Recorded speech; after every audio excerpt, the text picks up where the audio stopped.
Welcome back. It's that time of the week again. It's PLZ Soccer's special European football show. I'm your host, Adam Binnie, joined as ever by my co-host, Blair Malloy. Right, Blair, before we get into all the football, you know what's coming. What are you wearing today? Yep, it's good to be back, Adam. This week, again, carrying on my theme of liking teams before they got rich. This is the of course. 2006 PSG home top and the likes of Claude Makelele, guys like that playing for them. Maybe before the takeover came and they started being everyone's favourite, this is when I was a fan of them. And I think you're looking even more of a hipster than I am usually with that on this week. Yeah, certainly, Blair. I think this is the debut of a match-worn shirt on the programme. This is actually the 2013-14 Lech Poznan home shirt, once worn by Scottish man Barry Douglas. Very nice. Yeah, Barry Douglas, of course, a friend of our boss Peter, and kindly gifted the shirt to him many years ago. So waiting on you telling me you're once the Denny Barry Douglas.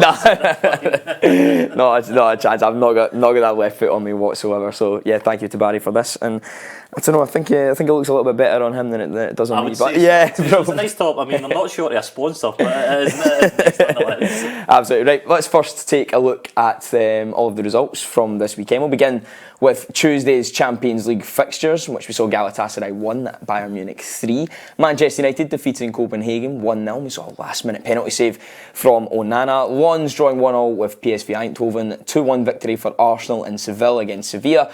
Napoli defeating Union Berlin 1-0 away from home. Sporting Braga 1, Real Madrid 2, Inter Milan 2, Red Bull Salzburg 1, and a 1-0 victory away in Benfica for Real Sociedad. Blair, what about Wednesday's results? On Wednesday, Barcelona beat Shakhtar Donetsk at home 2-1. In the other early game, Feyenoord beat Lazio 3-1 in Celtic's group. Antwerp went down 4-1 at home to Porto.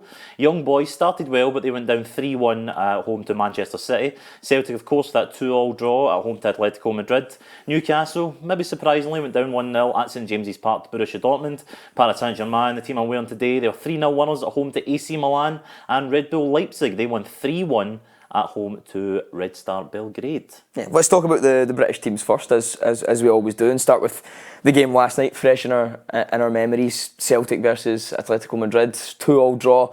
Good result for Celtic, but given the circumstances, maybe also a good result for Atleti as well. Yeah, I think you've seen that. I think when Atletico went down to 10 men, they were quite happy with the draw. I think they thought a point at Celtic Park, especially with how the game had gone, I think they would have taken that.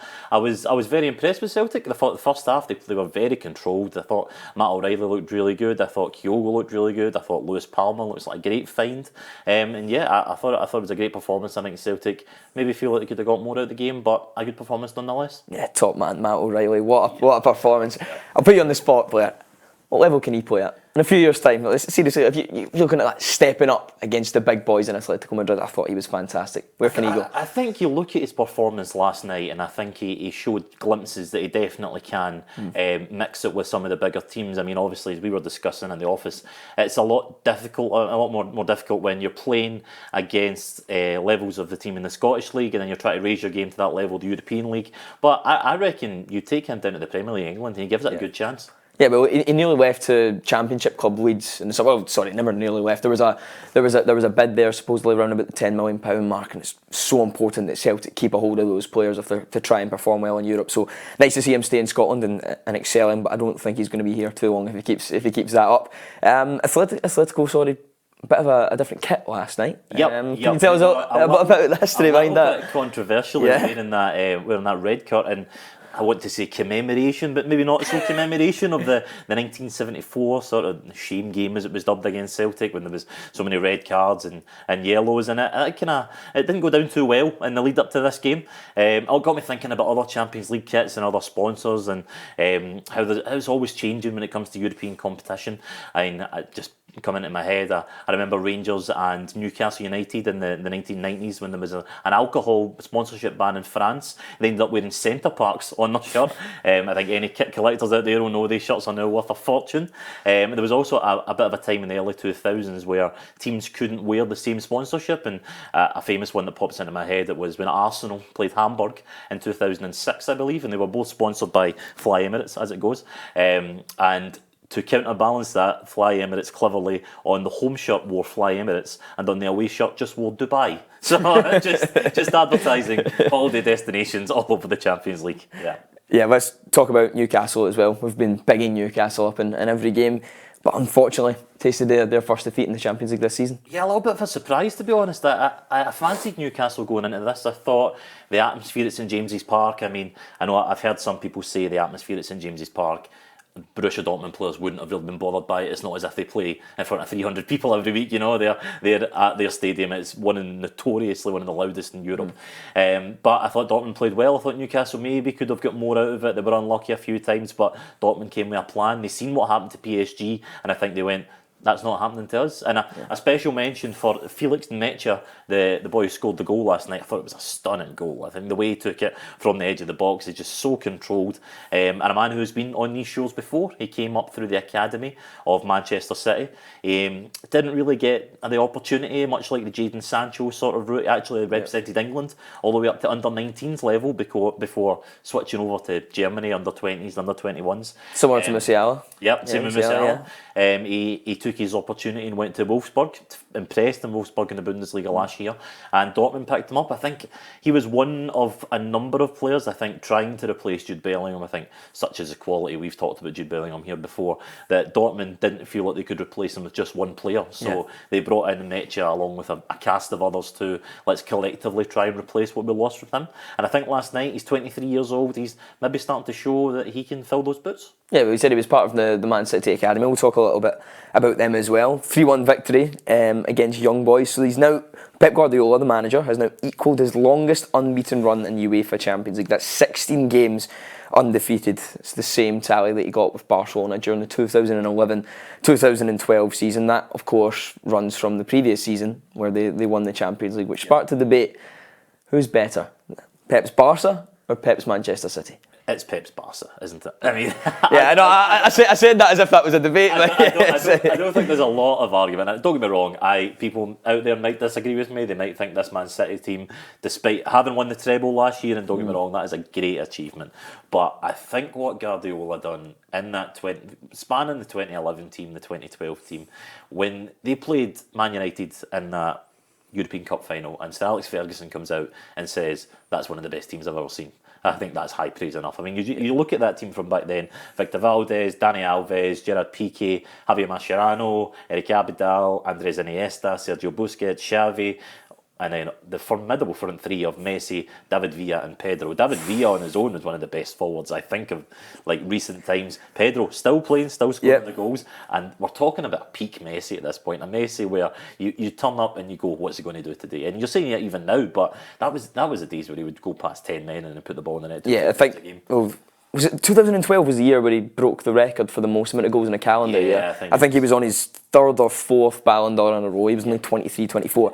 I think that's the real difference between these two teams. Of course, it's two teams filled with great players, but I think what makes that kind of era of Pep's Barca, if you like, the first 3 seasons, maybe not so much the last one. The first 3 seasons definitely where he won 3 league titles in a row, 2 Champions League titles, both finals against Manchester United.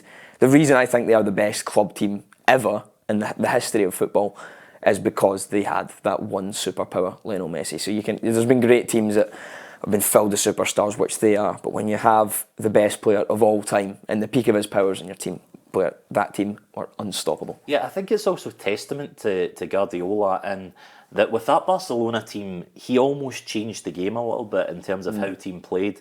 Like the phrase tiki-taka really became so prominent during that period, because that Barcelona team, a raft of teams come out of that trying to play the same football. They seen how successful they got, and all of a sudden it was, can we play it from the back? Can we pass the ball into the net? And I think you see now Guardiola, 10 years on, has now tried to change the game again with the inverted fullback. He's seen it last night. Rico Lewis was playing in that position. He experimented last year with João Cancelo in that position. He's played John Stones in that position, dropping into the midfield to create a 3-2-4-1.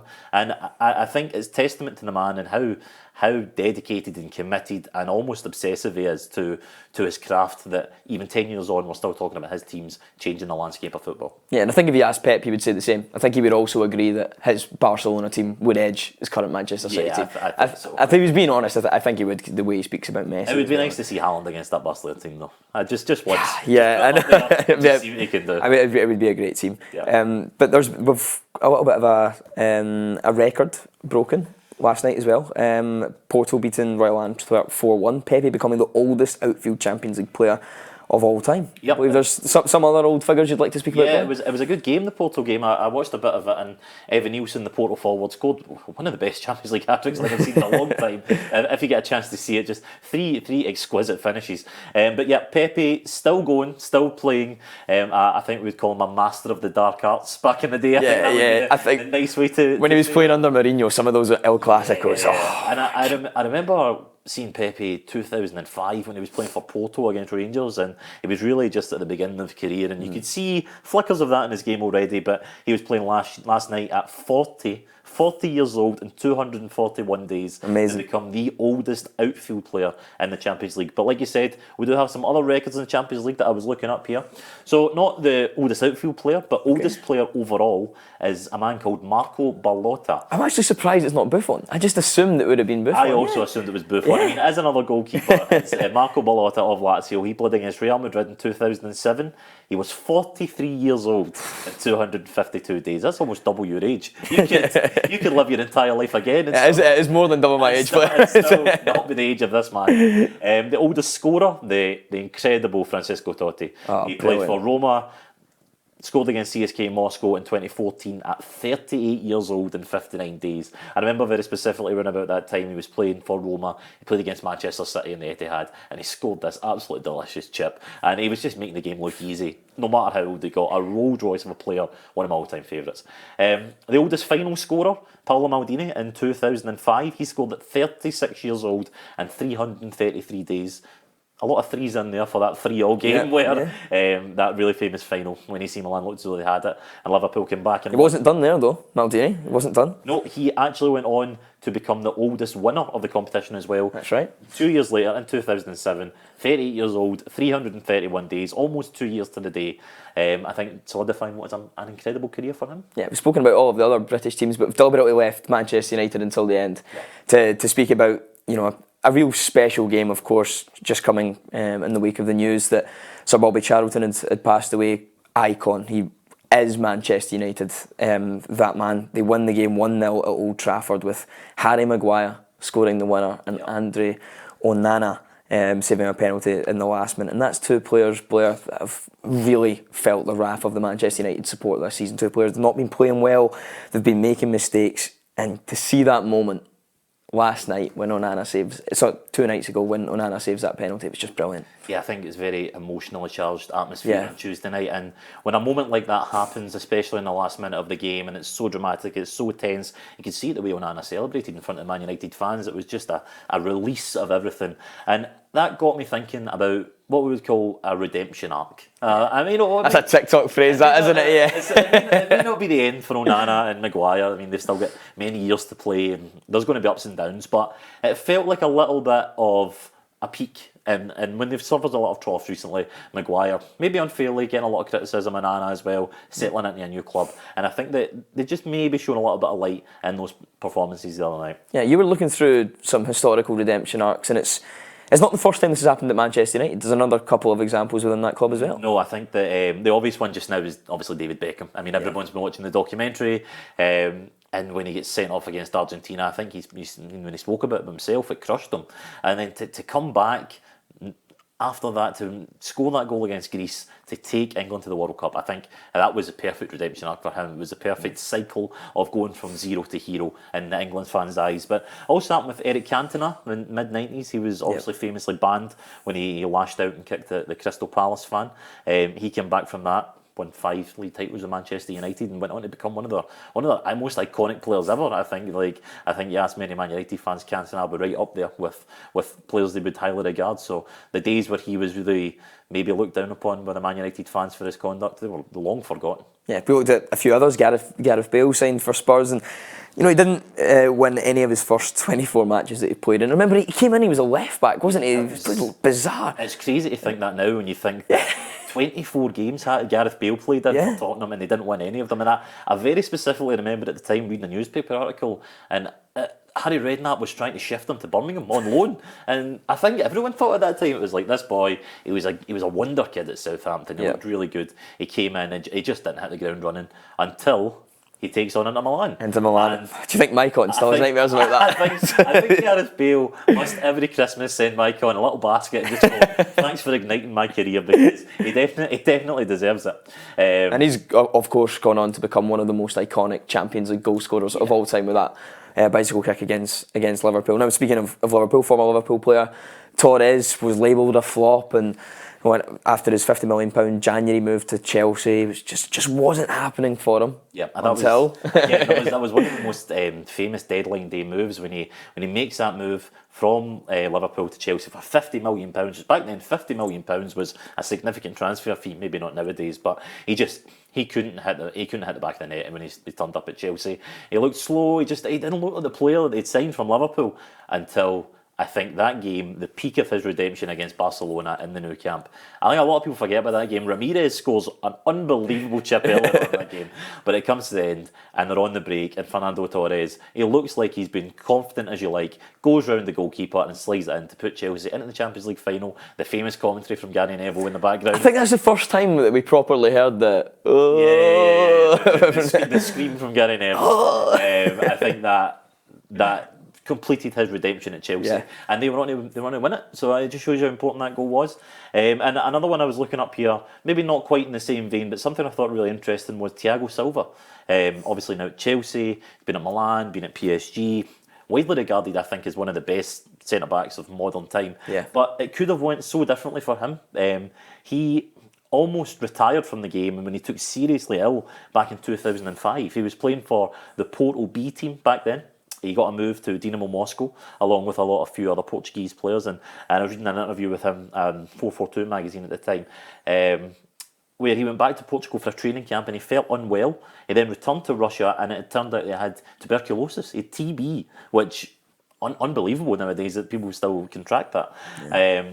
And he ended up spending 6 months in hospital in Russia. The first 3 months of which he couldn't see anyone, he couldn't see his family, and you just imagine how mentally draining that is for someone, and how that must take its toll on you, especially as an athlete when your body is dilapidated like that. He ended up getting a move back to Brazil, back to Fluminense, where he completely rebuilds his career. He starts again. He said he couldn't jog for more than 15-20 minutes to begin with, and he rebuilds his career. He gets the move from Fluminense, he goes to Milan, he goes to PSG, he goes to Chelsea, and he becomes an iconic figure in Brazilian football. Yeah, I'm sure there's plenty that we've forgotten about. So for all of our listeners, all of our viewers, please let us know who you believe to be the best redemption arc across world football and European football, and we'll maybe revisit it again at some point in the future. But unfortunately, that's all we have time for today. Thank you to Blair Malloy, and thank you to everyone for listening and watching. We'll be back with the next European special show on Thursday, the 9th of November. Until then, see you later.